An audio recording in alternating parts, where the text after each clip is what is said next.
Hello everyone, welcome to BCTQ program powered by Jontech Digital. तो आज मैं आया हूँ आपके सामने लेके DDA JEE जो कि एग्जामिनेशन बहुत ही जल्दी होने वाला है, उसके पॉइंट ऑफ व्यू से, उसके एस्पेक्ट से क्या क्या RCC में इम्पोर्टेंट बन सकता है, उन चीज़ों को अपन डिस्कस यहाँ पे करने वाले हैं। JEE का और DDA JEE का जो एग्जामिनेशन है उसकी अगर मैं बात करूँगा, एक बेसिक एग्जामिनेशन है ये। और जहाँ तक आप प्रीवियस ईयर के पेपर भी देखोगे तो यहाँ से बेसिक जो चीज़ें हैं वो ज़्यादातर उठ के आती हैं। बहुत ज़्यादा लेंदी आपको देखने को क्वेश्चन नहीं मिलेगा, क्योंकि टाइम ड्यूरेशन जो होती है वो लिमिटेड होती है और कहीं ना कहीं क्वेश्चन आपको 120 अटेम्प्ट करने होते हैं, इसीलिए बहुत ज़्यादा लेंदी क्वेश्चन आपको देखने को नहीं मिलेगा।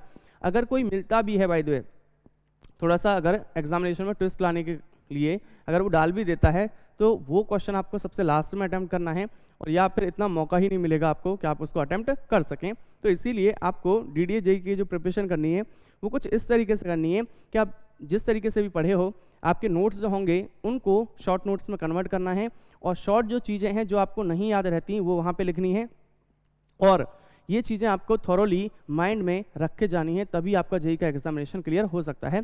तो उसी के पॉइंट ऑफ व्यू से, उसी के एस्पेक्ट से देखते हुए ये BCTQ प्रोग्राम आप लोगों के लिए लाया गया है। ठीक है, बिल्कुल।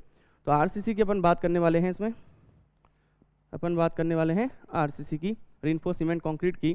तो अगर मैं इसकी बात करूं तो पहला क्वेश्चन हमारे पास आता है क्या, the shape of idealized stress strain curve for concrete as prescribed by IS 456 2000 is. Question बोल रहा है कि शेप जो हमारे पास होगी स्ट्रेस स्ट्रेन कर्व की कंक्रीट के लिए, किसके लिए? कंक्रीट के लिए। अगर मैं बात करूंगा किसके अकॉर्डिंग? IS 456 2000, मतलब अगर मैं बात करूंगा किसके अकॉर्डिंग? LSM के अकॉर्डिंग। किसके अकॉर्डिंग? LSM के अकॉर्डिंग। तो हमारे पास कंक्रीट की जो शेप होगी वो किस टाइप की होगी, किस तरीके की होगी? तो अगर मैं बात करूं स्ट्रेस स्ट्रेन कर्व की, तो जो हमारे पास स्ट्रेस स्ट्रेन कर्व होता है कंक्रीट के लिए, stress versus strain, stress versus strain. जैसा कि हम लोगों को पता है कि अगर मैं बात करूं कंक्रीट के लिए स्ट्रेस स्ट्रेन कर्व की, तो अगर मैं बात करूंगा स्ट्रेन की, एक पर्टिकुलर जो हमारे पास स्ट्रेन होती है वो होती है हमारे पास 0.002।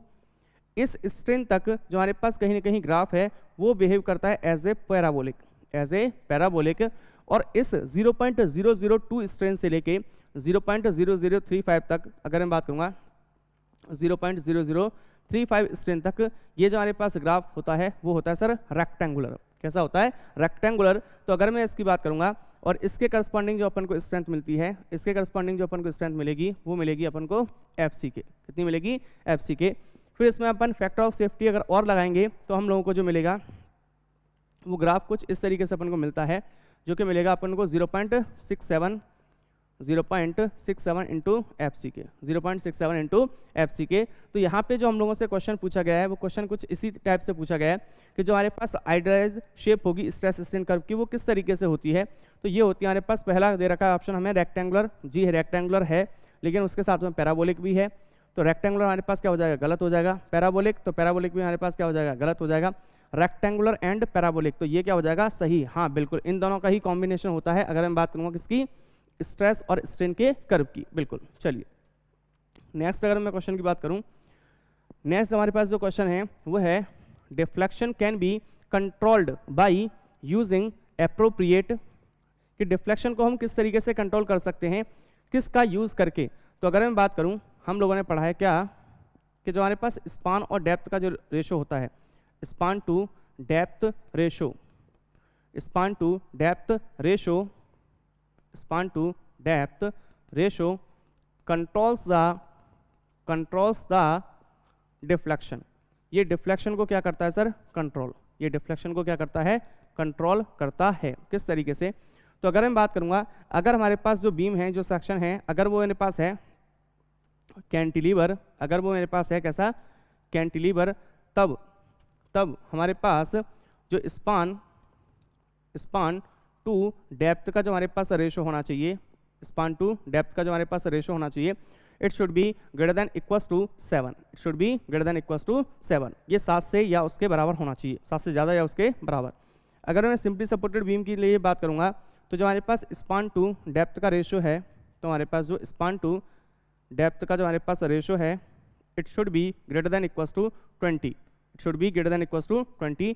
और अगर मैं बात करूँगा कंटिन्यूस बीम की, अगर मैं बात करूँगा किसकी, कंटिन्यूस बीम की, तो for continuous beam span to depth का जो हमारे पास रेशो होना चाहिए, स्पान टू डेप्थ रेशो, ये हमारे पास जो होना चाहिए, it should be greater than equals to, it should be greater than equals to 26, it should be greater than equals to 26।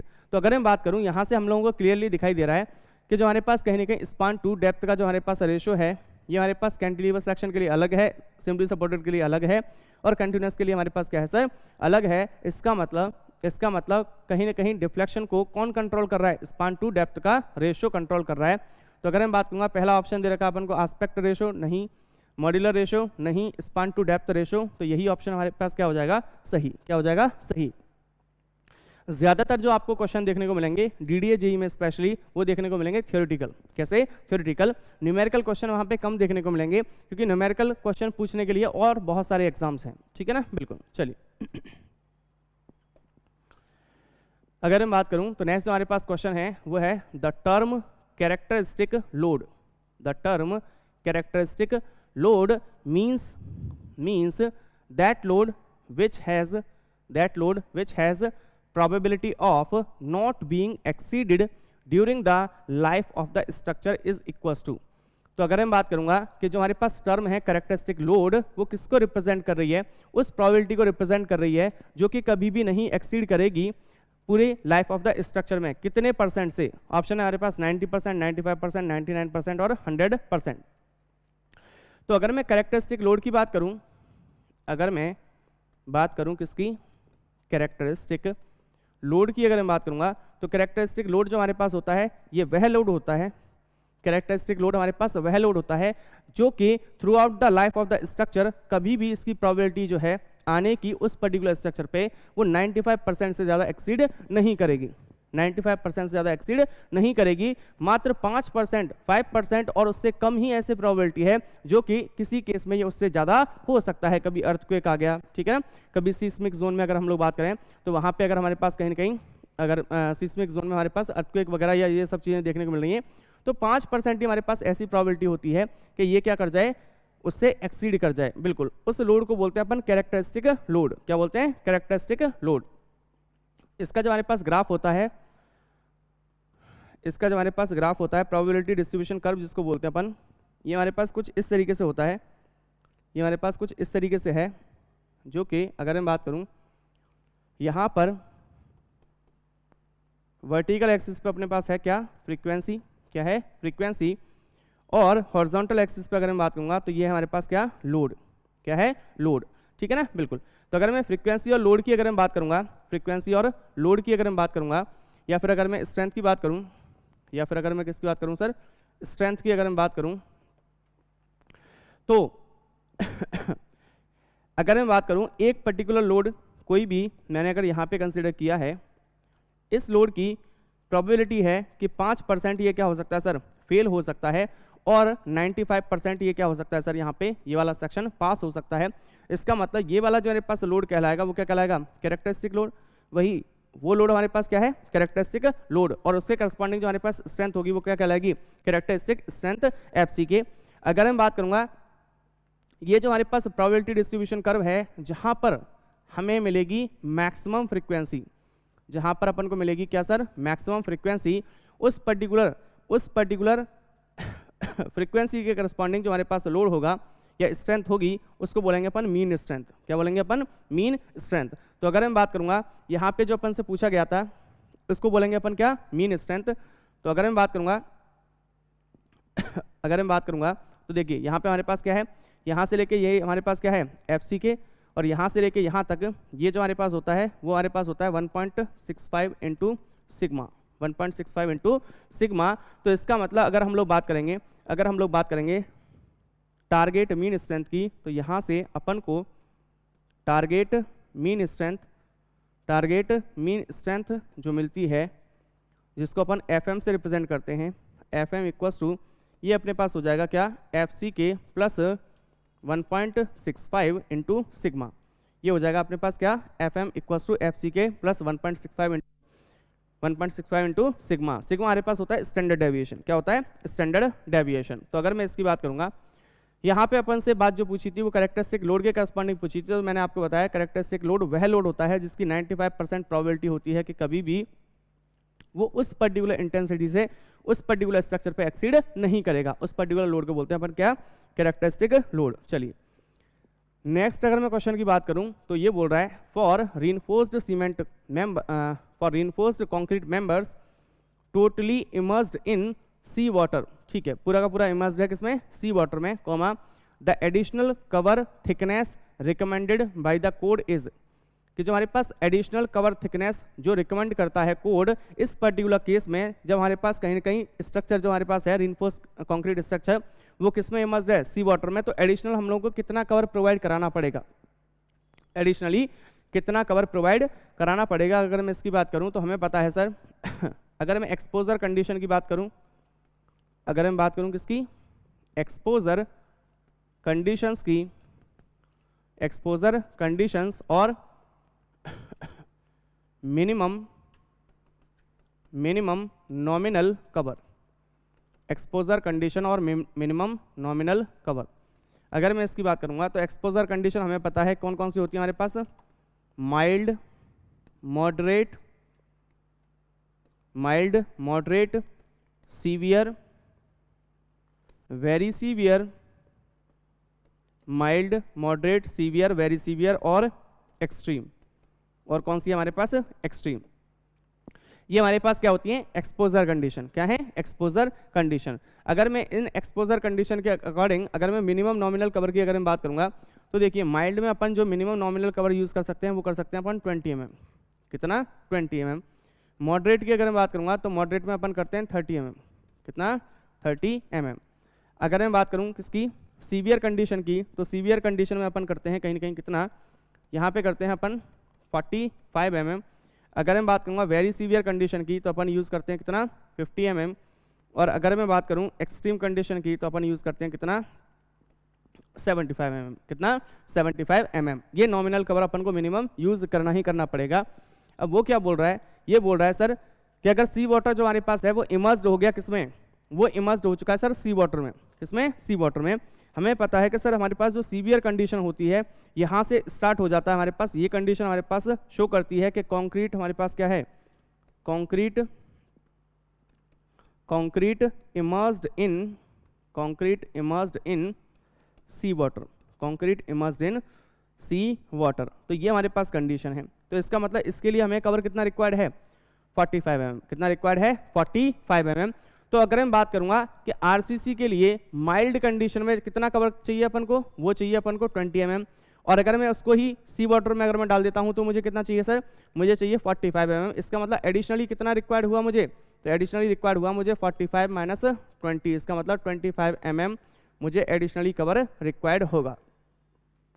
25 mm additionally मुझे कवर रिक्वायर्ड होगा। इसका मतलब अगर मैं बात करूं तो ऑप्शन ए जो हो जाएगा वो क्या हो जाएगा? सही हो जाएगा यहाँ पे। चलिए नेक्स्ट अगर मैं क्वेश्चन की बात करूं तो नेक्स्ट जो हमारे पास क्वेश्चन है वो बोल रहा है minimum thickness of the load bearing RCC wall should be, कि जो हमारे पास लोड बियरिंग आरसीसी वॉल है उसकी मिनिमम थिकनेस कितनी होनी चाहिए? उसकी मिनिमम थिकनेस कितनी होनी चाहिए? तो अगर मैं इसकी बात करूं, देखो अगर क्वेश्चन हम लोगों से यहाँ पे ये पूछता कि minimum thickness of the wall, minimum thickness of brick wall, ठीक है ना? अगर ब्रिक वॉल की अगर बात करता तो ब्रिक वॉल के केस में हमारे पास मिनिमम थिकनेस जो रहती है हमारे पास वो रहती है 20 सेंटीमीटर। कितनी? 20 सेंटीमीटर। लेकिन अगर हम लोग बात करेंगे for RCC wall to be fire resistant, RCC wall जो हमारे पास है उसको फायर रेजिस्टेंट बनाने के लिए for RCC wall to be fire resistant अगर मैं बात करूंगा तो मिनिमम थिकनेस जो हमारे पास होनी चाहिए, minimum thickness of RCC wall should be 10 centimetre, should be 10 centimetre. तो अगर हम लोग आरसीसी वॉल की बात कर रहे हैं तो हमारे पास आंसर कितना हो जाएगा 10 सेंटीमीटर। इसका मतलब ऑप्शन हमारे पास बी जो है वो क्या है, सही है। क्या है, सही है। चलिए नेक्स्ट क्वेश्चन की अगर मैं बात करूं, नेक्स्ट अगर मैं क्वेश्चन की बात करूं तो नेक्स्ट हमारे पास क्वेश्चन है वो क्या है, in A singly reinforced beam, ठीक है, बीम कैसा दे रखा है अपन को, सिंगली रीइंफोर्स्ड बीम एसआरबी, ठीक है। If the permissible stress in concrete reaches earlier than the permissible stress in steel then the beam section is called.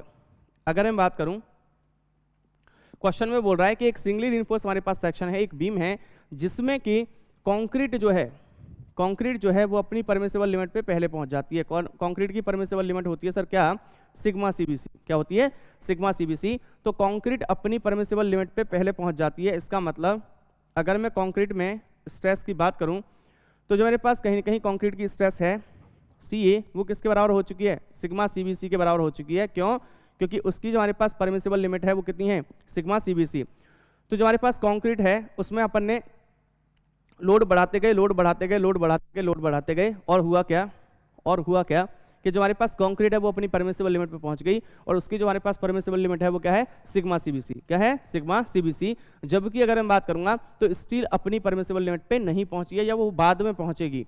तो if the permissible stress in concrete reaches earlier than the permissible stress in steel, तो इसका मतलब कि जो हमारे पास steel है जिसमें हम लोग स्ट्रेस मान के चल रहे हैं कितनी, TA, तो ये जो हमारे पास है वो अपनी परमिसिबल लिमिट पे नहीं पहुंचा है। इसका मतलब TA जो अभी भी है वो सिग्मा ST से क्या है, कम है, क्योंकि ये अपनी परमिसिबल लिमिट पे नहीं पहुंचा है। तो बताइए सेक्शन कौन सा होगा। तो जो भी चीज हमारे पास पहले परमिसिबल लिमिट पे पहुंचती है, कौन सी पहुंची है, कंक्रीट। तो जो भी पहले अपनी परमिसिबल लिमिट पे पहुंचता है वही पहले क्या होगा, फेल। वही पहले क्या होगा, फेल। तो अगर वो पहले फेल होगा तो इसका मतलब दूसरा जो हमारे पास मटेरियल है कौन सा, स्टील, वो बाद में फेल होगा। तो इसका मतलब यहाँ पे कंक्रीट पहले फेल होने वाला है और रीइंफोर्समेंट यहाँ पे ज्यादा है। तो इसीलिए सेक्शन हमारे पास जो हो जाएगा वो कैसा हो जाएगा, ओवर रीइंफोर्स्ड सेक्शन। कैसा हो जाएगा, ओवर रीइंफोर्स्ड सेक्शन। अगर इसी के अलावा अगर मैं बात करूं कि कंक्रीट भी अपनी परमिसिबल लिमिट पे पहुंच जाता, और अगर मैं बात करूंगा स्टील भी अपनी परमिसिबल लिमिट पे, दोनों अगर एक साथ पहुंच जाते तो इसका मतलब इस पर्टिकुलर सेक्शन को हम लोग बोलते हैं क्या, बैलेंस्ड सेक्शन। क्या बोलते हैं, balanced section.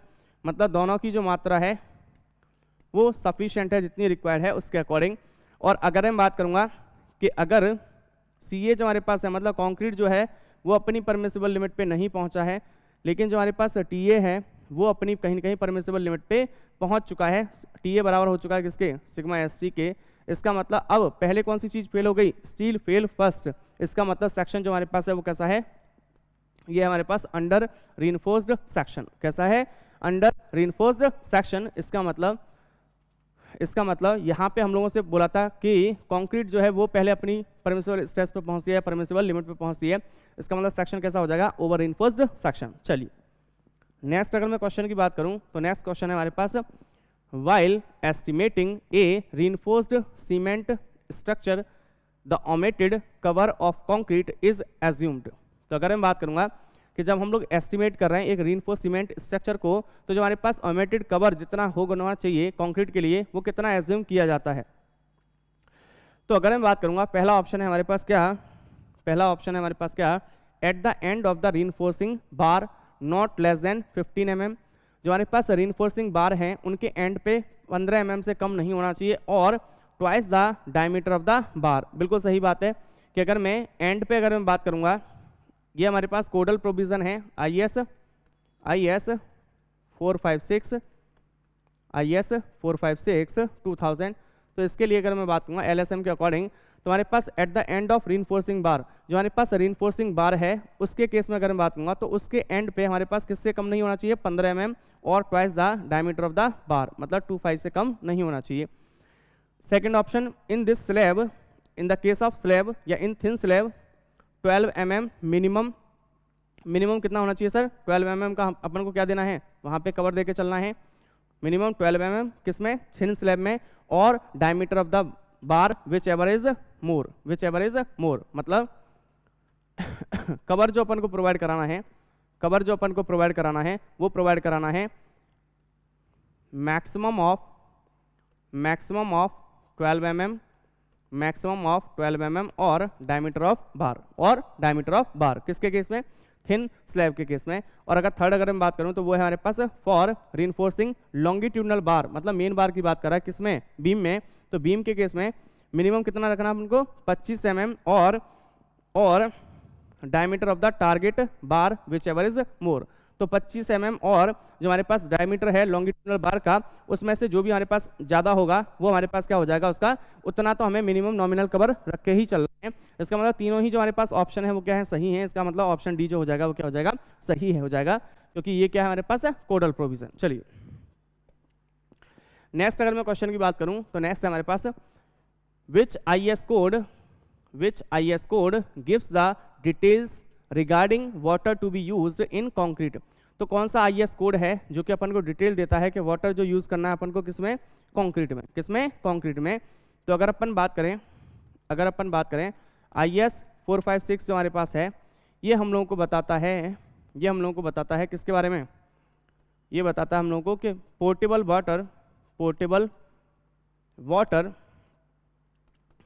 Water is to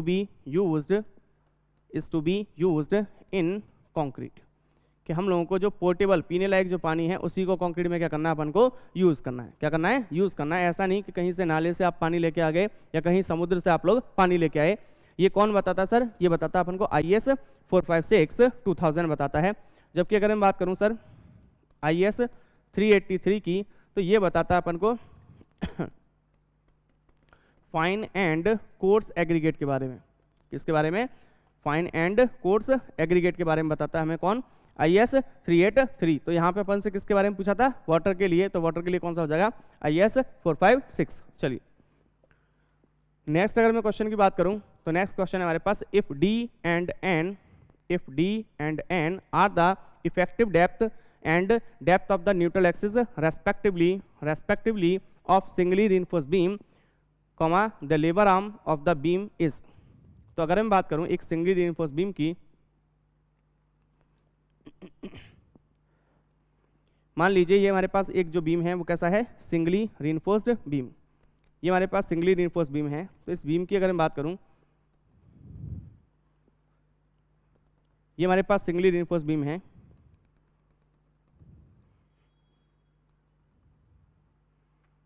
ये हमारे पास क्या है सर? सिंगली रीइंफोर्स्ड बीम है। इस बीम की अगर मैं बात करूंगा तो ये है हमारे पास सिंगली रीइंफोर्स्ड बीम, जिसकी अगर मैं विड्थ की बात करूं तो मैंने विड्थ मान ली सर कितनी? इसकी विड्थ है हमारे पास B। इसकी ओवरऑल जो डेप्थ है हमारे पास वो है हमारे पास क्या? D। इसकी इफेक्टिव डेप्थ की अगर मैं बात करूंगा तो इफेक्टिव डेप्थ हमारे पास कितनी? Small d। इसका कवर जो हमारे पास है इफेक्टिव कवर वो है हमारे पास D'। क्या है? D'। ठीक है, बिल्कुल। तो अगर मैं इसके स्ट्रेस डायग्राम की अगर मैं बात करूंगा तो इसका जो हमारे पास स्ट्रेस डायग्राम बनता है वो कुछ इस तरीके से हमारे पास बनेगा। ये कुछ इस तरीके से हमारे पास बनेगा, जो कि एक यहाँ पे हमारे पास स्ट्रेस रहेगी वो रहेगी हमारे पास 0.45 इंटू FC के 0.45 इंटू FC के। ये हमारे पास क्या है? ये है हमारे पास न्यूट्रल एक्सिस। और डेप्थ ऑफ न्यूट्रल एक्सिस जो अपन को गिवन है वो कितनी गिवन है? अपन को डेप्थ ऑफ न्यूट्रल एक्सिस उसने बोल रखी है कितनी? डेप्थ ऑफ न्यूट्रल एक्सिस बोल रखी है n। और इफेक्टिव डेप्थ जो अपन को दे रखी है वो कितनी दे रखी है अपन को? Small d। कितनी दे रखी है? Small d। तो अगर मैं बात करूँगा ये जो हमारे पास स्ट्रेस डायग्राम है इसकी अगर मैं बात करूँगा तो यहाँ पे जो हमारे पास कंक्रीट होगी, ऊपर कंक्रीट है हमारे पास, तो कंक्रीट जो हमारे पास होगी उस पर फोर्स जो लगा होगा वो कंप्रेसिव फोर्स लगा होगा। और नीचे जो रिइंफोर्समेंट दिखाई दे रहे हैं यहाँ पे जो हमारे पास फोर्स लगा होगा वो कौन सा? टेंसाइल फोर्स लगा होगा। लीवर आर्म जो हमारे पास होती है वो होती है हमारे पास vertical distance between compressive and tensile force. इन दोनों के बीच की जो हमारे पास डिस्टेंस होती है वही कहलाती है क्या? Lever arm. क्या कहलाती है? Lever arm, LA। तो अगर मैं इस पोर्शन की बात करूं, तो ये जो हमारे पास पोर्शन है, ये जो हमारे पास कहीं ना कहीं ये जो हमारे पास पोर्शन है, इस पोर्शन की अगर मैं बात करूंगा इस पोर्शन की अगर मैं बात करूं तो ये तो मेरे पास स्ट्रेस डायग्राम है। अगर मैं इसके स्ट्रेन डायग्राम की बात करूंगा तो देखिए स्ट्रेन डायग्राम जो हमारे पास बनेगा, वो हमारे पास बनेगा कुछ इस तरीके से, तो तो इस तरीके से हमारे पास क्या बनेगा सर, स्ट्रेन डायग्राम। क्या बनेगा, स्ट्रेन डायग्राम, जो कि हमें मैक्सिमम जो हमें स्ट्रेन मिलेगी वो कितनी मिलेगी, 0.0035।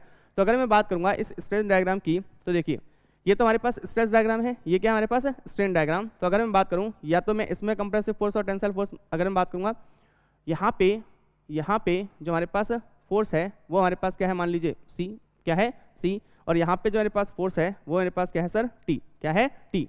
तो अगर मैं बात करूंगा कंप्रेसिव फोर्स जो मेरे पास है और जो मेरे पास टेंसाइल फोर्स है, इन दोनों के बीच में जो हमारे पास कहीं ना कहीं डिस्टेंस है वो क्या है हमारे पास, लीवर आर्म, क्या है, लीवर आर्म। तो नेक्स्ट जो क्वेश्चन है अपने पास, ये क्वेश्चन है अपने पास क्या कि अगर मैं बात करूं तो देखिए, if D and N are the effective depth and depth of the neutral axis respectively of singly reinforced beam, the lever arm of the beam is, beam की लेवर आर्म पूछी है, ठीक है। तो अगर मैं इसकी बात करूंगा तो देखिए क्वेश्चन में अपन को क्या दे रखा है, सिंगली रिइंफोर्स्ड बीम, क्या दे रखा है, सिंगली रिइंफोर्स्ड बीम। तो ये हमारे पास एक सिंगली रिइंफोर्स्ड बीम है, मान लीजिए क्या है, सिंगली रिइंफोर्स्ड बीम, जिसकी अगर मैं विड्थ की बात करूंगा तो विड्थ मैंने मान ली है कितनी, कैपिटल बी। इस particular singly reinforced beam section की अगर मैं बात करूंगा तो इसकी डेप्थ जो मैंने मानी है वो है मेरे पास कैपिटल डी। ये जो मेरे पास टेंशन साइड में अपन ने जो रिइंफोर्समेंट डाल रखा है यहाँ पे, इसकी इसका जो कवर अपन ने मान रखा है इफेक्टिव कवर वो है डी डैश। इसका मतलब इफेक्टिव डेप्थ जो हमारे पास है वो मैंने बोल दिया कितना है, स्मॉल डी, कितनी है, स्मॉल डी, ठीक है।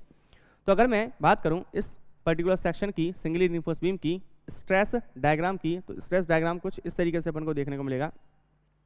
और यहाँ पे कहीं पे भी इसकी क्या है, लीवर न्यूट्रल एक्सिस, क्या है, न्यूट्रल एक्सिस। तो ये हमारे पास न्यूट्रल एक्सिस है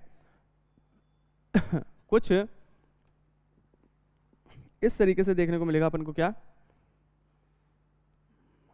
इसका स्ट्रेस डायग्राम, ठीक है। तो ये हमारे पास क्या है, स्ट्रेस डायग्राम, ये हमारे पास क्या है, इसका स्ट्रेस डायग्राम, ठीक है। तो अगर मैं इसकी बात करूं, ये हमारे पास न्यूट्रल एक्सिस है, डेप्थ ऑफ न्यूट्रल एक्सिस जो अपन को गिवन है वो कितनी गिवन है अपन को, स्मॉल एन, कितनी, स्मॉल एन। ये जो हमारे पास सेक्शन है इसमें मैंने जो स्ट्रेस मान ली वो सी ए मान ली, और यहाँ पे जो मैंने स्ट्रेस मान ली वो कितनी मान ली, टी ए मान ली, कितनी, टी ए। तो जो हमारे पास सी ए है, जो हमारे पास टी ए है, अगर मैं बात करूँ तो देखिए ये मेरे पास n है। अगर मैं इफेक्टिव डेप्थ की बात करूं तो यहाँ से लेके यहाँ तक मेरे पास क्या है, इफेक्टिव डेप्थ स्मॉल d, क्या है, इफेक्टिव डेप्थ स्मॉल d। तो अगर मैं बात करूंगा इस पर्टिकुलर स्ट्रेन डायग्राम पे, यहाँ पे कहीं पे भी एक मेरे पास कंप्रेसिव फोर्स लग रहा होगा, ठीक है, बिल्कुल। और यहाँ पे अगर मैं बात करूँगा तो इसकी सी जी यहीं पे होगी, तो यहाँ पे क्या लग रहा होगा, टेंसाइल फोर्स। कंप्रेसिव फोर्स और टेंसाइल फोर्स के बीच की जो हमारे पास डिस्टेंस होती है उसी को बोलते हैं अपन लीवर आर्म, उसी को बोलते हैं अपन क्या, लीवर आर्म। इसका मतलब अगर मैं बात करूँ ऊपर जो मेरे पास है वो क्या है, ट्रायंगल, इस ट्रायंगल की जो सी जी होगी यहाँ से हमारे पास बेस से वो कितने पे होगी, ये होगी हमारे पास टोटल डिस्टेंस n है, तो ये कितने पे होगी, n/3 पे, कितने पे, n/3 पे। तो अगर ये टोटल d है, ये n/3 है, और ये डिस्टेंस अगर मुझे कैलकुलेट करनी है तो ये कितनी हो जाएगी, d - n/3, कितनी हो जाएगी, d - n/3। यही क्वेश्चन में पूछा गया था। तो अगर मैं बात करूँगा ऑप्शन डी हमारे पास क्या हो जाएगा, यहाँ पे सही हो जाएगा। चलिए नेक्स्ट अगर मैं क्वेश्चन की बात करूं तो नेक्स्ट हमारे पास क्वेश्चन है वो क्या है, the maximum permissible value of organic solid, the maximum permissible value of organic solids in water used for the preparation of concrete as per IS 456/2000। देखो इससे पहले वाला जो क्वेश्चन था वो ये बोल रहा था कि ये बताइए कि वाटर जो यूज किया जाता है कंक्रीट के लिए वो कौन से कोड के अकॉर्डिंग। तो देखिए यहाँ पे इस क्वेश्चन में ही ये बोल दिया कि जो वाटर अपन यूज़ कर रहे हैं कंक्रीट के लिए, जो वाटर अपन यूज़ कर रहे हैं कंक्रीट के लिए, उसमें जो हमारे पास ऑर्गेनिक जो हमारे पास मैटर प्रेजेंट है या ऑर्गेनिक जो हमारे पास सॉलिड प्रेजेंट है वो हमारे पास कितनी मैक्सिमम परमिसिबल लिमिट होगी उसकी।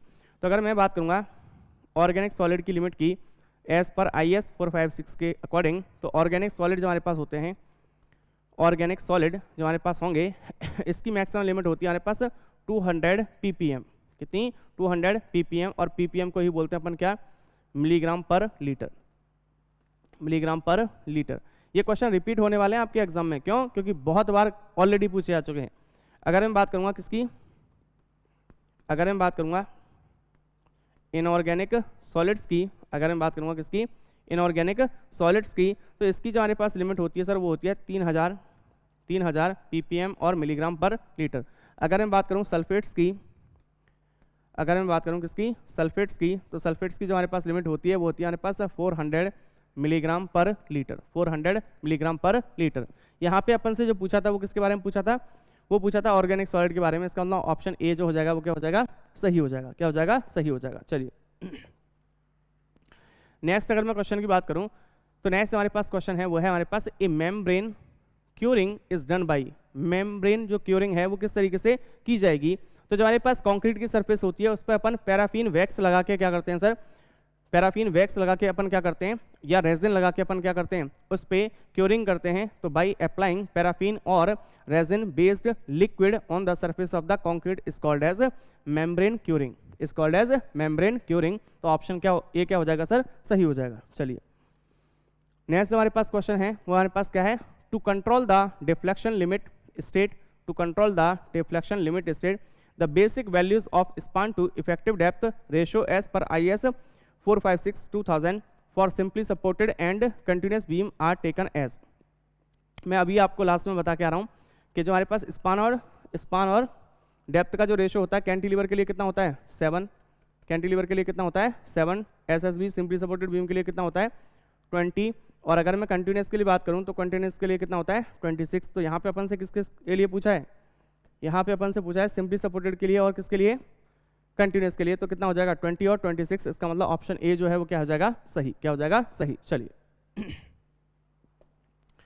नेक्स्ट अगर मैं क्वेश्चन की बात करूं तो नेक्स्ट क्वेश्चन है अपने पास as per IS 456, as per IS 456 the weighing और batching accuracy plus minus of cement, aggregate, water and admixture shall respectively as per IS 456। तो अगर मैं बात करूंगा जो हम लोग वेट मेजर कर रहे हैं कहीं ना कहीं सीमेंट का, एग्रीगेट का, वाटर का और एडमिक्सचर का, इनमें कितनी एक्यूरेसी अपन लेके चलेंगे, इनमें कितनी एक्यूरेसी अपन लेके चलेंगे। तो अगर मैं सीमेंट की बात करूं, सीमेंट की अगर मैं बात करूंगा तो सीमेंट में जो एक्यूरेसी लेके चलते हैं अपन वो लेके चलते हैं अपन प्लस माइनस 2%। कितनी, प्लस माइनस 2%। जबकि अगर मैं बात करूंगा इसके अलावा एग्रीगेट, वाटर और एडमिक्सचर, इन सब में जो एक्यूरेसी अपन लेके चलते हैं वो लेके चलते हैं प्लस माइनस 3%। सही बात भी है कि सीमेंट में अपन एक्यूरेसी क्या लेके चलेंगे, ज़्यादा, और अगर एग्रीगेट, वाटर और एडमिक्सचर की अगर अपन बात करेंगे तो इसमें अगर एक्यूरेसी थोड़ी सी कम भी होगी तो काम चल जाएगा। तो अगर मैं सीमेंट की बात करूंगा तो सीमेंट में कितनी लेके चल रहे हैं, प्लस माइनस 2% का टॉलरेंस लेके चल रहे हैं। जबकि अगर एग्रीगेट, वाटर और एडमिक्सचर में अगर हम बात करूँगा तो कितना लेके चल रहे हैं, प्लस माइनस 3%। यही यहाँ पे पूछा गया था। तो इसका मतलब सीमेंट के लिए कितना 2%, एग्रीगेट, वाटर और एडमिक्सचर के लिए कितना 3%। इसका मतलब ऑप्शन बी क्या हो जाएगा, सही। क्या हो जाएगा, सही। चलिए नेक्स्ट अगर मैं क्वेश्चन की बात करूं तो नेक्स्ट जो हमारे पास क्वेश्चन है वो है हमारे पास a ready mix concrete supplier supplied 101 metre cube of concrete for a slab. ठीक है, as per the minimum sampling frequency, as per the minimum sampling frequency comma the number of cube samples required are. कितने number of cube sample required होंगे, ठीक है ना, sampling करने के लिए, इस अगर इतनी कंक्रीट क्या करनी है, सप्लाई करनी है। तो अगर मैं बात करूं, आप लोगों ने देखा होगा कंक्रीट इन मीटर क्यूब और नंबर ऑफ सैंपल, ये जो हमारे पास टेबल होती है इसके अकॉर्डिंग अगर अपन बात करें तो अगर हमारे पास कंक्रीट की जो क्वांटिटी है अगर वो 1 से लेके 5 मीटर क्यूब है, अगर ये हमारे पास जो क्वांटिटी है वो 6 से लेके 15 मीटर क्यूब है, 16 से लेके 30 मीटर क्यूब है, अगर हमारे पास 31 से लेके 50 मीटर क्यूब है, और अगर हम लोग बात करें या फिर हमारे पास 51 और क्या है अबव, तो इस केस में अपन नंबर ऑफ सैंपल जो लेके चलते हैं, अगर इतनी हमारे पास क्वांटिटी है तो अपन 1 लेके चलेंगे, 6 से 15 है तो 2 लेके चलेंगे, 16 से 30 है तो 3 लेके चलेंगे, 31 से 50 है तो 4 लेके चलेंगे, और अगर मैं बात करूँगा 50 एंड अबव के लिए तो अगर अपन बात करेंगे 50 मीटर क्यूब तक तो अपन 4 लेके चलेंगे, और उससे जैसे ही अगर वो एक्सीड करेगा तो अपन क्या करेंगे 4 तो लेके ही चलेंगे, प्लस 1 लेके चलेंगे, 1 additional sample for each 50 metre cube concrete. तो एडिशनल लेके चलेंगे अपन 1 सैंपल 50 मीटर क्यूब कंक्रीट के लिए, किसके लिए, 50 मीटर क्यूब कंक्रीट के लिए। तो यहाँ पे अपन को जो दे रखा है वो कितना दे रखा है, 101 मीटर क्यूब। इसको मैं इस तरीके से ब्रेक कर सकता हूँ, 50 metre plus 50 metre cube plus 1 metre cube. तो पहले वाला जो मेरे पास 50 है उसके लिए कितने रिक्वायर्ड हैं 4, कितने 4। उसके अलावा जो 50 है उसके लिए कितना रिक्वायर्ड होगा 1, कितना 1, और उसके बाद 1 मीटर क्यूब और बच गया, इसके लिए भी कितना रिक्वायर्ड होगा सर 1। इसका मतलब टोटल नंबर ऑफ सैंपल जो अपन को चाहिए वो कितने चाहिए 6, कितने चाहिए 6। इसका मतलब ऑप्शन जो हमारे पास है डी वो क्या हो जाएगा सही, क्या हो जाएगा सही। चलिए नेक्स्ट अगर मैं क्वेश्चन की बात करूं तो नेक्स्ट हमारे पास जो क्वेश्चन है वो है हमारे पास the nominal cover requirements for meeting the durability requirements of mild, very severe, very severe, severe, moderate, extreme types of exposure are respectively in. देखो यहाँ पे क्वेश्चन में थोड़ा सा ट्विस्ट है, क्योंकि कभी कभी हम लोग क्या करते हैं, देखो पहले क्या दे रखा है, हमें टेबल ऐसे याद है, हमें टेबल ऐसे याद है कैसे कि पहले आएगा माइल्ड, फिर आएगा अपने पास क्या मॉडरेट, फिर अपने पास क्या आएगा मॉडरेट, फिर आएगा अपने पास क्या सीवियर, फिर क्या आएगा वेरी सीवियर, वेरी सीवियर, फिर क्या आएगा एक्सट्रीम, फिर क्या आएगा अपने पास एक्सट्रीम। तो अगर मैं इसकी बात करूंगा तो जो हमारे पास कहीं ना कहीं नॉमिनल कवर है इसकी अगर मैं बात करूं तो देखिए पहले हमारे पास माइल्ड, माइल्ड के लिए अपने अगर बात करें तो हमें चाहिए होता है कितना सर 20 mm, कितना 20 mm। मॉडरेट के लिए अगर मैं बात करूंगा तो 30 mm, कितना 30 mm। अगर मैं सीवियर के लिए बात करूंगा तो 45 mm, अगर मैं वेरी सीवियर के लिए बात करूंगा तो 50, और एक्सट्रीम के लिए अगर मैं बात करूंगा तो 75 mm, 75 mm। सही है, सही है। पहला पूछा है माइल्ड के लिए, इसका मतलब पहला कौन सा हो जाएगा मेरे पास माइल्ड के लिए, इसका मतलब 1 जो मेरे पास हो गया वो पहला हो गया, 20 पहला आना चाहिए। फिर वेरी सीवियर, तो वेरी सीवियर के लिए हमारे पास सेकंड कौन सा आना चाहिए 50 वाला, सेकंड हमारे पास क्या आना चाहिए 50 वाला। फिर हम लोगों से पूछा सीवियर के लिए तो थर्ड हमारे पास क्या आना चाहिए, थर्ड आना चाहिए 45। फिर पूछा है मॉडरेट के लिए तो हमारे पास आना चाहिए फोर्थ कौन सा आना चाहिए 30, और एक्सट्रीम के लिए लास्ट में पूछा है तो हमारे पास फिफ्थ जो आना चाहिए वो कितना आना चाहिए 75। तो देखिए 20 पहले कहाँ दे रखा है, सारों में ही दे रखा है। 50 कहाँ पे दे रखा है, सेकंड नंबर पे 50 यहीं पे दे रखा है। थर्ड नंबर पे क्या है 45, और फोर्थ नंबर पे 30, और फिर 75। इसका मतलब ऑप्शन सी क्या हो जाएगा सही। ये क्वेश्चन देखने में आसान है, लेकिन कभी कभी अपन को टेबल जब सीक्वेंस में याद होती है आगे पीछे करके अगर पूछ लेता है तब वहाँ पे क्या कर देते हैं अपन गलत टिक करके आ जाते हैं क्वेश्चन को, तो ध्यान रखना। चलिए as per IS 456 using limit state design method in members where cracking in tensile zone is harmful because they are continuously exposed to the ground water, the limiting crack width suggested is। तो अगर हमारे पास अगर अपन बात करेंगे limit state design method के according तो हमारे पास in members where cracking in tensile zone is harmful because they are continuously expose to the ground water. अगर ग्राउंड वाटर के कंटिन्यूसली एक्सपोजर में है तो देखिए हमारे पास 3 तरह की क्रैक विड्थ अपन अलाउ करते हैं, 0.3 mm, 0.2 mm और 0.1 mm, 0.1 mm। तो अगर मैं बात करूंगा जब हमारे पास कोई भी अगर मैं बात करूंगा तो कंक्रीट जब हमारे पास हार्मफुल नहीं होती है, concrete is not harmful, not harmful, concrete जब हमारे पास हार्मफुल नहीं होती है एक्सपोजर कंडीशन से, तब अपन विड्थ अलाउ कर सकते हैं या क्रैक अलाउ कर सकते हैं कितने की 0.3 mm की टेंसाइल जोन में, ठीक है ना, बिल्कुल। अगर हमारे पास टेंसाइल जोन में जो हमारे पास कंक्रीट है अगर वो हार्मफुल है तब अपन अलाउ कर सकते हैं 0.2 mm की। और अगर हमारे पास जो कंक्रीट है अगर वो कहीं ना कहीं सी वाटर के कांटेक्ट में है या सी वाटर के कांटेक्ट में अगर है तो इसका मतलब अपन जो अलाउ करेंगे वो कितनी करेंगे सर, मात्र 0.1 mm की, कितनी 0.1 mm की अलाउ करेंगे। यहाँ पे जो बोल रखा है वो क्या बोल रखा है, members in members where cracking in tensile zone is harmful because they are continuously expose to the ground water. तो सी वाटर की कोई बात नहीं हो रही है, इसीलिए कितना हो जाएगा सर 0.2 mm, कितना हो जाएगा 0.2 mm। अगर यहीं पे सी वाटर दे रखा होता तो 0.1 mm, और यहीं पे अगर बोलता था कि कंक्रीट हार्मफुल नहीं है तो कितना हो जाता 0.3 mm। चलिए नेक्स्ट अगर मैं बात करूंगा तो नेक्स्ट हमारे पास क्या, if the estimated modulus of elasticity is 30 gigapascal, ठीक है, मॉड्यूलस ऑफ इलास्टिसिटी जो दे रखी है वो दे रखी है 30 गीगापास्कल, ठीक है। Then the probable variation according to IS 456 of the actual values in gigapascal could be between, ठीक है। तो जो हमारे पास प्रोबेबल वेरिएशन होता है प्रोबेबल वेरिएशन जो हमारे पास होता है वो एक्चुअल जो वेरिएशन है वो होता है उसका वेरिएशन जो हमारे पास हो सकता है वो हो सकता है +-20%। कितना हो सकता है? +-20% ऑफ एक्चुअल वैल्यू। तो जो हमारे पास प्रोबेबल वेरिएशन होगा मॉड्यूलस ऑफ इलास्टिसिटी में, वो एक्चुअल वैल्यू का कितना हो सकता है? +-20% कम या फिर ज़्यादा, इतना हम लोग अलाउ करके चलते हैं। तो अगर मैं 30 गीगा पास्कल हमारे पास एक्चुअल वैल्यू है, तो इसका अगर मैं 20% निकालूंगा तो ये हो जाएगा अपने पास 6 गीगा पास्कल। कितना? 6 गीगा पास्कल। तो अगर इतना वेरिएशन है तो देखो 30 + 6 कितना आ जाएगा? 36। और माइनस करूंगा अगर मैं 30 - 6 तो ये कितना हो जाएगा? 24। तो 36 गीगा पास्कल और 24 गीगा पास्कल हमारे पास क्या होगा सर? आंसर हो जाएगा। इसका मतलब बी ऑप्शन जो है वो क्या है सर? सही है। क्या है? सही है। बात सुनाई? बिल्कुल। कई बार ऑब्जेक्टिव में ये आपसे डायरेक्टली पूछ सकता है और कई बार इस पर बेस्ड न्यूमेरिकल आप लोगों से इस तरीके से फ्रेम कर देगा। चलिए नेक्स्ट अगर मैं क्वेश्चन की बात करूं, नेक्स्ट हमारे पास क्वेश्चन है वो है हमारे पास the cracking movement of a beam made of M25 concrete having a size of 600 mm into 300 mm is।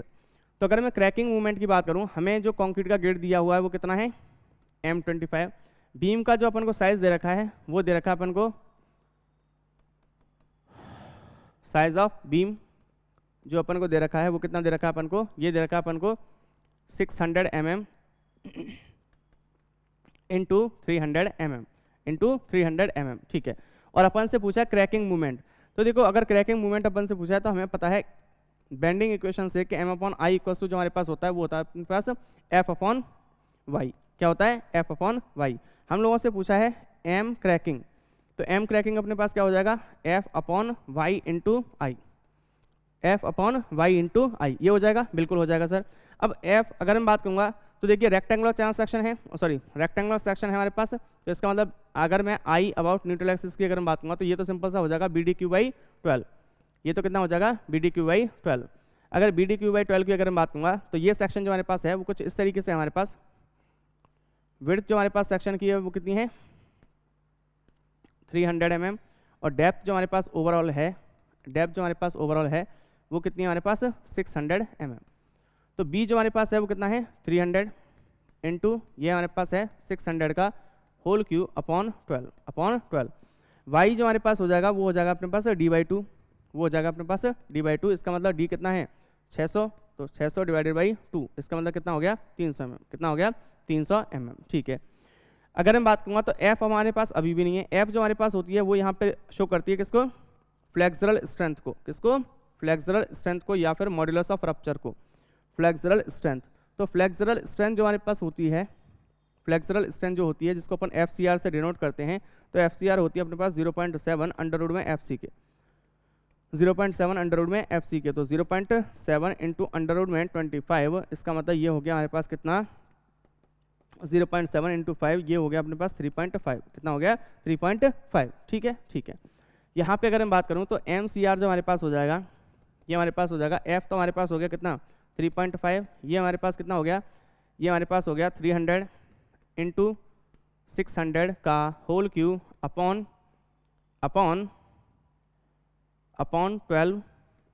12 into, और y जो हमारे पास आया है वो कितना है? 300 mm। कितना है? 300 mm। तो 300 से 300 क्या हो जाएगा? कैंसिल आउट हो जाएगा। बिल्कुल।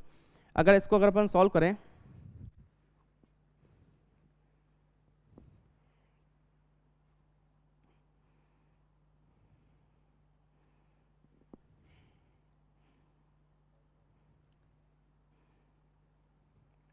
तो ये आ रहा है अपने पास 6300000। ये हमारे पास आ रहा है। और ये हमारे पास जो है वो है हमारे पास किसमें? न्यूटन मीटर में। किसमें? न्यूटन मीटर में नहीं, ये हमारे पास हमें किसमें दे रखा था?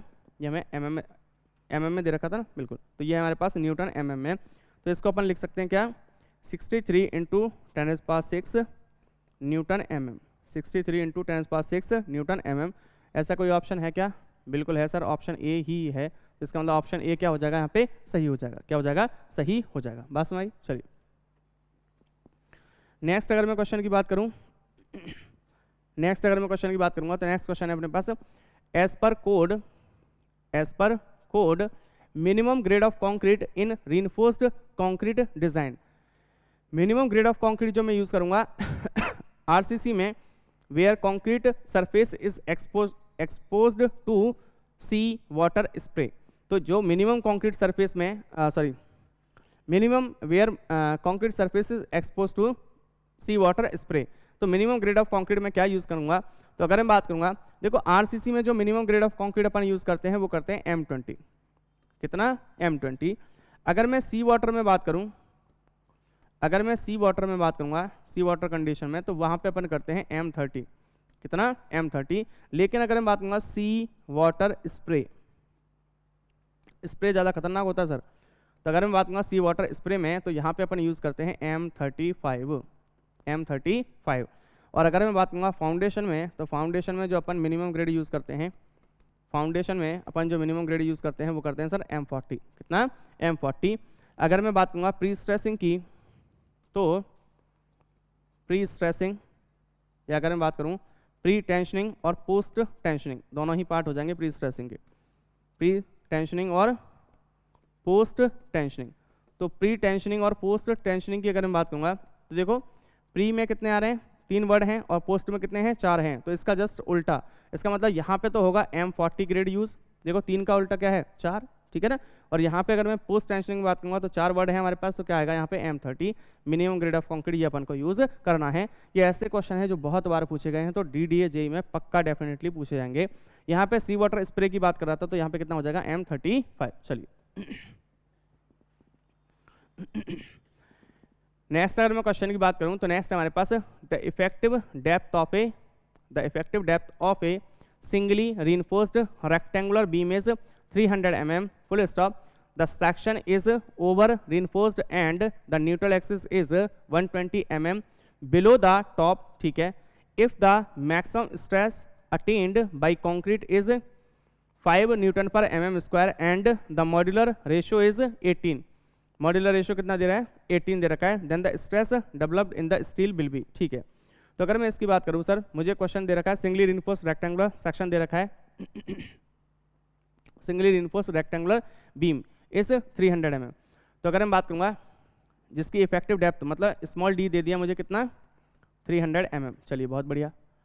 फिर अगर मैं बात करूंगा the section is over reinforced and the neutral axis is, neutral axis जो अपन को दे रखी है, मतलब XU दे दिया अपन को, XU जो दे दिया अपन को वो कितना दे दिया, 120 mm, ठीक है, बिलो द टॉप, ठीक है। If the maximum stress attend by the concrete is, मतलब CA जो हमारे पास है वो कितना दे दिया अपन को 5 न्यूटन पर mm स्क्वायर, और मॉड्यूलर रेशियो जो दे दिया अपन को वो कितना दे दिया सर, वो दे दिया अपन को 18, क्या दे दिया 18। तो stress develop in the steel, तो वो पूछ रहा है कि TA क्या होगा, क्या क्या होगा सर, TA क्या होगा, या इसको डायरेक्टली मैं बोल देता हूँ C, और इसको मैं डायरेक्टली बोल देता हूँ क्या सर, T, क्या बोल देता हूँ T।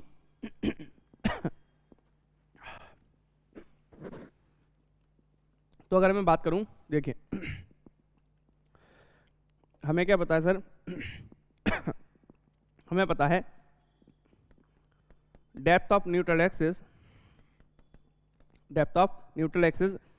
XU equals to MC upon MC plus T into D। M हमारे पास मॉड्यूलर रेशियो है, C हमारे पास कंप्रेसिव स्ट्रेस है, और T हमें निकालना है टेंसाइल स्ट्रेस। XU अपन को कितना गिवन है, 120, कितना 120। M कितना गिवन है सर, M अपन को 18 गिवन है, तो 18 into C 5 upon 18 into 5 plus T into D। Effective depth कितनी दे रखी है, 300 mm। तो अगर मैं बात करूँगा ये हो जाएगा अपने पास 120 into 90 plus T equals to 90 into 300 mm, ठीक है ना। बिल्कुल, इसको सॉल्व कीजिए।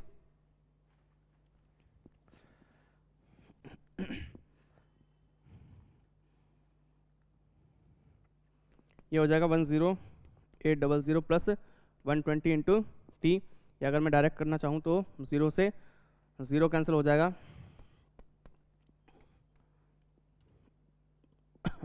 ठीक है। तो ये कितना हो जाएगा 360 प्लस 40 इक्वल्स टू ये कितना हो जाएगा 900, ये कितना हो जाएगा 40 इक्वल्स टू 900 माइनस 360, ठीक है ना, बिल्कुल 540। तो ये हो जाएगा अपने पास t इक्वल्स टू कितना हो जाएगा, ये आ रहा है अपने पास 135, कितना आ रहा है 135 न्यूटन पर mm स्क्वायर। देखिए बिल्कुल ऑप्शन बी कौन सा हो जाएगा ऑप्शन बी हमारे पास सही हो जाएगा। चलिए नेक्स्ट अगर मैं क्वेश्चन की बात करूं, ये हमारे पास in a cantilever beam the tensile reinforcement is provided, कि कैंटिलीवर बीम जो हमारे पास होगा उसमें टेंसाइल रीइंफोर्समेंट अपन कहाँ पे प्रोवाइड करेंगे। तो ये हमारे पास एक कैंटिलीवर बीम है, ये हमारे पास एक कैंटिलीवर बीम है। इस कैंटिलीवर बीम पे जैसे ही लोड आएगा, यहाँ पे मान लीजिए पी लोड आया, तो इसकी जो डिफ्लेक्टेड शेप अपन को देखने को मिलेगी वो कुछ इस तरीके से अपन को देखने को मिलेगी, ये कुछ इस तरीके से अपन को देखने को मिलेगी। इसका मतलब ये है इसकी न्यूट्रल एक्सिस, तो ये है हमारे पास क्या टेंसाइल जोन, ये क्या है टेंसाइल जोन, और ये क्या है कंप्रेशन जोन, ये क्या है कंप्रेशन जोन। तो अगर मैं बात करूँगा यहाँ पे है टेंशन और यहाँ पे है क्या कंप्रेशन, तो टेंसाइल रीइंफोर्समेंट जो अपन प्रोवाइड कराएंगे वो कहाँ पे कराएंगे सर, ऊपर प्रोवाइड कराएंगे, टेंशन जोन में रीइंफोर्समेंट अपन प्रोवाइड कराएंगे। और अगर सिंपली सपोर्टेड के केस की अगर मैं बात करूँगा तो इसका जस्ट क्या हो जाता है ऑपोजिट। इसका मतलब अगर मैं बात करूँगा तो on the top of the beam, on the top of the beam. चलिए नेक्स्ट अगर मैं क्वेश्चन की बात करूं तो नेक्स्ट हमारे पास जो क्वेश्चन है वो है a rectangular RCC beam 230 mm wide, B कितना दे दिया सर 230 mm। चलिए और इफेक्टिव डेप्थ जो अपन को दे रखी है वो कितनी दे रखी है 550 mm, ठीक है। Depth is reinforced with 3 number of 60 mm बार। तो AST जो अपने पास हो गया वो कितना हो गया सर 3 बार हैं और π/4 इंटू 16 का होल स्क्वायर, ठीक है ना, बिल्कुल। ये कितना आ जाएगा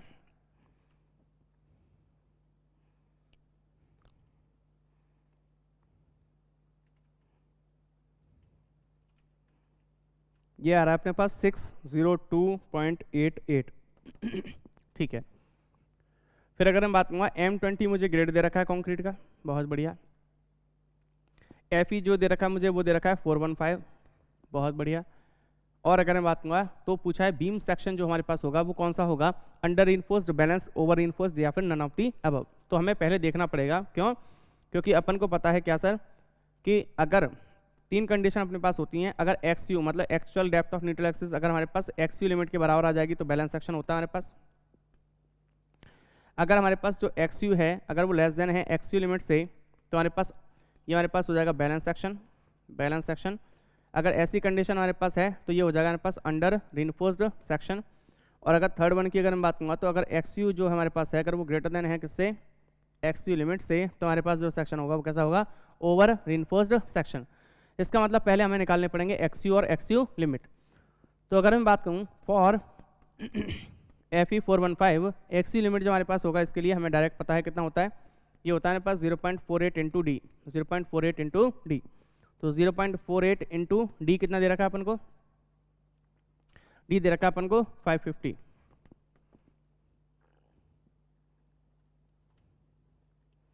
ये आ जाएगा अपने पास 264, कितना 264 mm हमारे पास आ चुका है XU लिमिट, ठीक है।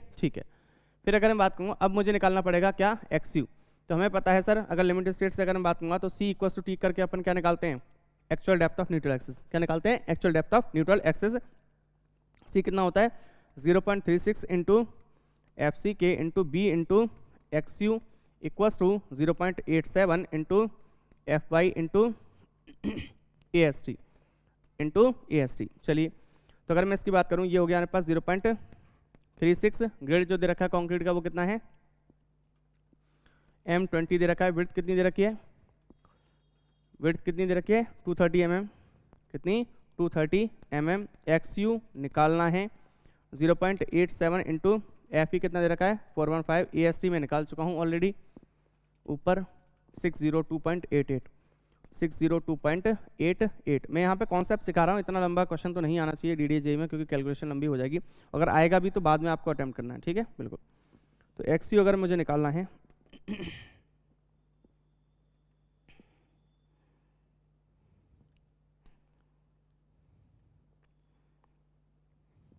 ये आ रहा है अपने पास 21766 और डिवाइडेड बाई, अगर इस वैल्यू को अगर मैं देखूं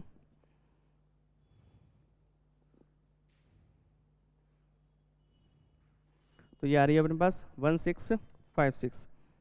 तो अगर मैं बात करूँगा 21766 डिवाइडेड बाई, तो ये आएगा अपने पास एक्स यू इक्वल्स टू लगभग आ रहा है अपने पास 131.44। तो इसका मतलब अपने पास जो एक्स यू लिमिट आया है वो कितना आया है सर?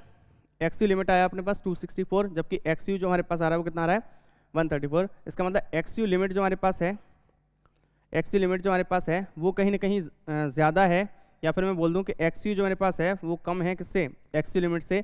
इसका मतलब सेक्शन हमारे पास कैसा हो गया? Under reinforced section. कैसा हो गया? अंडर रीइंफोर्स्ड सेक्शन हमारे पास हो गया है। चलिए, तो आंसर हो जाएगा हमारे पास अंडर रीइंफोर्स्ड, तो ऑप्शन ए जो है वो सही हो जाएगा। चलिए फिर अगर मैं बात करूं, नेक्स्ट हमारे पास क्वेश्चन है वो है हमारे पास क्या? ए rectangular beam section of 300 mm width and 500 mm effective depth has tensile reinforcement of 1346 mm square. Full stop. The beam M is constructed using M20 grade of concrete and Fe415 steel. Calculate the neutral axis. Calculate the neutral axis. ठीक है, ठीक है। तो अगर मैं बात करूं, same concept यहाँ पे भी लगेगा। विड्थ जो अपन को दे रखी है वो कितनी दे रखी है? 300 mm। विड्थ जो दे रखी है वो कितनी दे रखी है? 300 mm। इफेक्टिव डेप्थ जो दे रखी है अपन को वो कितनी दे रखी है? 500 mm। 500 mm। फिर अगर मैं बात करूँगा टेंसाइल रीइंफोर्समेंट की, तो एरिया जो अपन को दे रखा है वो कितना दे रखा है? वो दे रखा है अपन को 1346 mm स्क्वायर। अगर मैं बात करूँगा M20 ग्रेड ऑफ कॉन्क्रीट मुझे दे रखा है, और मुझे क्या दे रखा है सर? Fe415 दे रखा है। तो अपन से पूछा है न्यूट्रल एक्सिस बताइए, तो अपन से पूछा है क्या? X you. क्या पूछा है? X you. मैं चाहता हूं कि इस पर्टिकुलर क्वेश्चन का आंसर आप लोग कमेंट सेक्शन में बताना कि इसका आंसर कितना आया, इसका आंसर कितना आया, क्योंकि सेम क्वेश्चन अभी मैंने लास्ट में किया है। ठीक है ना, सेम क्वेश्चन मैंने लास्ट में किया है। तो आप लोगों को वो क्वेश्चन समझ में आया या नहीं, ये क्वेश्चन का अगर आप मुझे आंसर बताओगे कमेंट सेक्शन में तो मुझे खुशी होगी। ठीक है ना, बिल्कुल। चलिए नेक्स्ट अगर मैं क्वेश्चन की बात करूं, तो नेक्स्ट हमारे पास जो क्वेश्चन है वो क्या है? In a reinforced concrete beam the distribution of shear stress is a. Reinforced concrete beam जो हमारे पास है उसमें डिस्ट्रीब्यूशन ऑफ शियर स्ट्रेस जो हमारे पास होगा वो क्या होगा? तो अगर मैं बात करूँगा, अगर हमारे पास एक सेक्शन है कि हमारे पास अगर एक सेक्शन है तो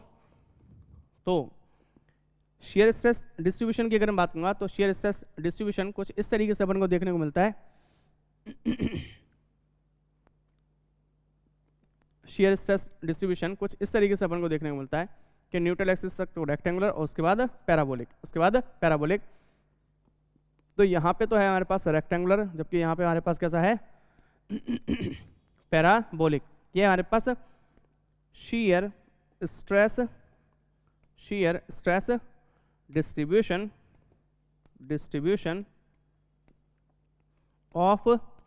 ऑफ आरसीसी सेक्शन। तो अगर मैं बात करूँगा, ये हमारे पास न्यूट्रल एक्सिस है। तो अगर मैं बात करूँ parabolic over the neutral axis, अगर मैं बात करूँगा parabolic over the neutral axis and rectangular below the neutral axis, अगर मैं बात करूँ, और पहला ऑप्शन हमारे पास क्या है? Parabolic over and below the neutral axis. ये एक्चुअल जो ग्राफ है मेरे पास वो हमारे पास जो बनेगा, ये मैंने थोड़ा सा उल्टा बन गया हमारे पास। अगर मैं बात करूँगा इसकी, तो ये हमारे पास जो बनेगा वो हमारे पास कुछ इस तरीके से बनेगा।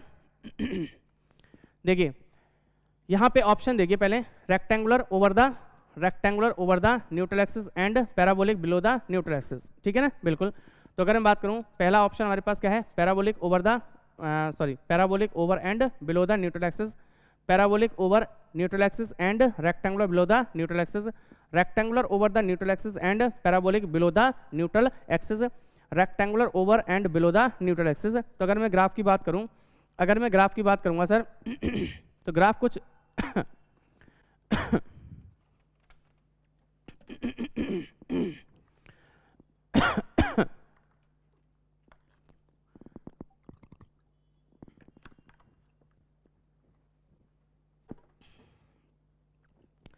अगर मैं ग्राफ की बात करूंगा तो ग्राफ कुछ जो देखने को मिलेगा अपन को, वो देखने को मिलेगा रेक्टेंगुलर यहाँ पे, और यहाँ पे अगर मैं न्यूट्रल एक्सिस से ऊपर अगर मैं बात करूंगा तो पैराबोलिक, जबकि पहले मैंने ऐसे बनाया था, ठीक है बिल्कुल।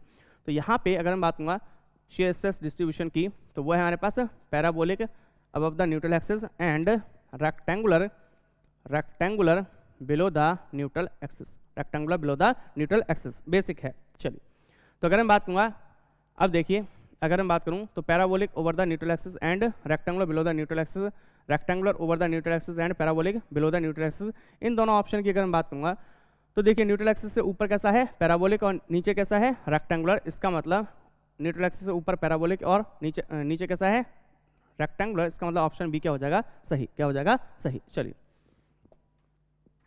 नेक्स्ट अगर मैं क्वेश्चन की बात करूं तो नेक्स्ट हमारे पास क्वेश्चन है the development length in compression for a 20 mm diameter deformed bar of grade Fe415 embedded in concrete of grade M25 whose design bond stress is 1.40 Newton per mm square। तो development length जो हमारे पास होती है वो कितनी होती है, development length LD equals to 0.87 into Fy into 5/4 tau BD, ठीक है ना बिल्कुल।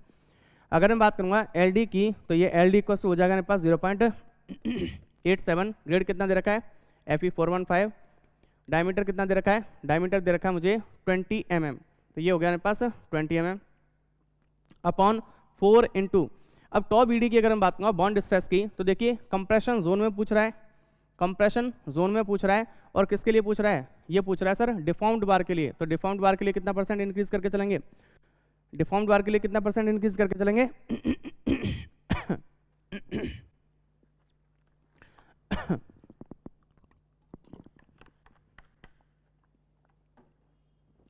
डिफॉर्म्ड बार के लिए इंक्रीज कर कितना करके चलेंगे 60%। और अगर मैं बात करूंगा कंप्रेशन के लिए, तो उसके लिए अपन कितना इंक्रीज करके चलेंगे 25%, इसका मतलब ये हो जाएगा मेरे पास 1.6 इंटू 1.25, और बॉन्ड स्ट्रेस जो दे रखी है अपन को वो कितनी दे रखी है 1.40, इसका मतलब यहाँ से कैलकुलेट कीजिए इसको, तो ये हमारे पास हो जाएगा 7.41,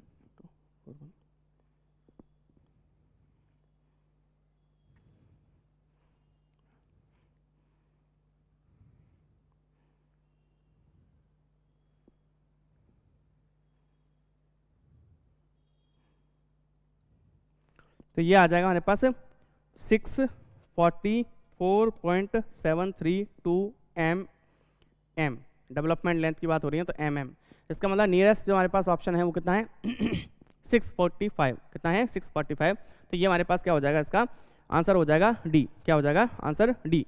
तो यहाँ पे ये हमारे पास BCTQ में अगर मैं बात करूंगा तो कुछ अच्छे क्वेश्चंस को जो कि आने वाले क्वेश्चन हैं कराने को मैं बहुत हार्ड करा दूं आपको, ठीक है ना बिल्कुल, बहुत हार्ड क्वेश्चन करा दूं, लेकिन उससे मतलब नहीं है, क्योंकि आप लोग हार्ड में अटक के रह जाओगे और बेसिक अगर वहाँ पे पूछेगा तो इसका मतलब कम से कम वो जो चीज़ें हैं जिनमें आपको गलती नहीं करके आनी है, आपका जो सिलेक्शन कराएगा वो वही क्वेश्चन कराएगा जिसमें आपको गलती नहीं करनी है, बात समझ आ रही है बिल्कुल। और टाइम ड्यूरेशन या टाइम की लिमिटेशन होती है वहाँ पे, इसीलिए आप लोगों को बेसिक जो है हर एक सब्जेक्ट का वो आपको रेडी रखना है, बेसिक ही पूछेगा वहाँ पे ज़्यादातर, ठीक है ना बिल्कुल। यहाँ पे तो मॉडरेट लेवल तक के क्वेश्चन मैंने ले रखे हैं, ठीक है ना बिल्कुल। और मैं चाहता हूँ कि वो जो एक क्वेश्चन मैंने दिखाया आपको, ठीक है ना, उसका आंसर आप लोग कमेंट सेक्शन में यहाँ पे कीजिए, ठीक है ना। चलिए, थैंक यू वेरी मच।